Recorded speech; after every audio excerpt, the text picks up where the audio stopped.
Welcome to Penrose Learning, where we make understanding easy. You start by making sure the Walton TV is powered and on the Wi-Fi you use. This is critical because casting requires both devices on the same network.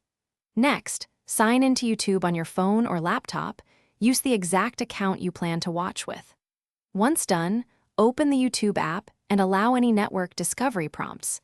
These let the TV appear as a casting target. This initial setup prevents authentication and visibility problems later when you attempt to connect.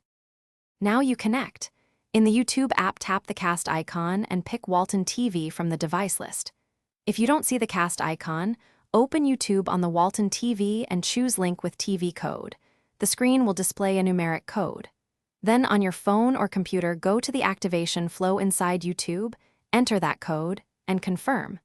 This pairing exchanges credentials so streams start reliably, and it handles firewalls or router settings by using the standard YouTube activation channel. Finish by playing a video to confirm audio and picture on the Walton TV. Make sure you control volume from your phone or the TV as appropriate. If playback fails, restart the router, rejoin the same Wi-Fi on both devices, and relaunch YouTube on each device.